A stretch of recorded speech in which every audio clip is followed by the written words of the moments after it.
సునాదస్వరము July 27. అయితే నా నామమునందు భయభక్తులు గలవారగు మీకు నీతిసూరుడు ఉదయించును.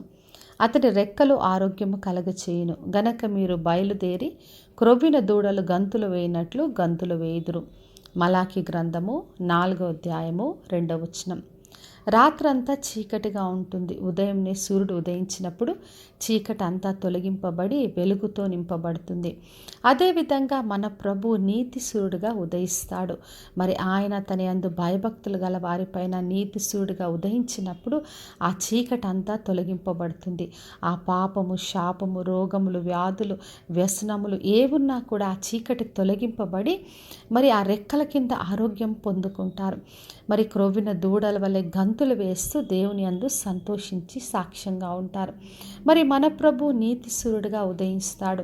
అందుకే యేసుక్రీస్తు దగ్గరకు వచ్చిన ప్రతి ఒక్కరు కూడా ఏ బలహీన స్థితిలో ఉన్నప్పటికీ ప్రభు దగ్గర నుండి వాళ్ళు స్వస్థతను, విడుదలను పొందుకున్నారు, పాప క్షమాపణ పొందారు, రక్షణను పొందుకున్నారు, సంతోషంతో గంతులు వేస్తూ ప్రభు కొరకు సాక్ష్యంగా ఉన్నారు.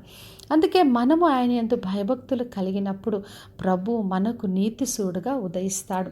మరి పేతురు రాసిన మొదటి పత్రిక 2వ అధ్యాయం 24వ వచనం రాయబడింది. మనం పాపముల విషయమై చనిపోయి నీతి విషయమై జీవించినట్లు ఆయన తానే తన శరీరమందు మన పాపములను మ్రాను మీద మోసుకొనెను. ఆయన పొందిన గాయముల చేత మీరు స్వస్థత నొందితిరి అని రాయబడింది.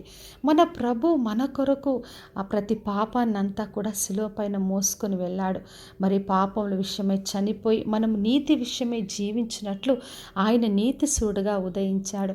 ఆయన పొందిన గాయముల చేత మనకు స్వస్థ కలుగుతుంది.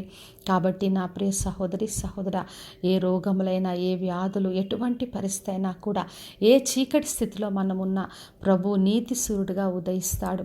ఆయన రెక్కల కింద మనకు ఆరోగ్యం కలగచేస్తాడు. అప్పుడు మనము సంతోషంతో గంతులు వేస్తూ కొవ్విన దూడల వలె మనము నూతనంగా మనము దేవుని నుండి శక్తిని, బలమును పొందుకుంటాం. కాబట్టి విశ్వాసంతో ఆయన్ని ఆశ్రయిద్దాం. ఆయన యందు భయభక్తులు కలిగి జీవిద్దాం.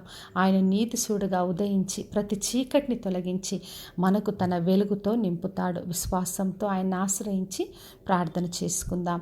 పరలోకమందున్న మా తండ్రి, మా దేవ, ఈరోజు ఇచ్చిన వాగ్దానం కొరకే వందనాలు. ప్రతి ఒక్కరిని దీవించి ఆశీర్వదించండి ప్రభువా. మీరు నీతి సూర్యుడుగా అందరిపైన ఉదయించి వారికి ఉన్న చీకటిని తొలగించి దేవా మీ ఆరోగ్యమును కలగచేసి ప్రతి ఒక్కరు కూడా గంతులు వేస్తూ మిమ్మల్ని స్తుతించులాగున దీవించమని యేసు నామములో అడిగి వేడుకొంచున్నాను తండ్రి, ఆమెన్.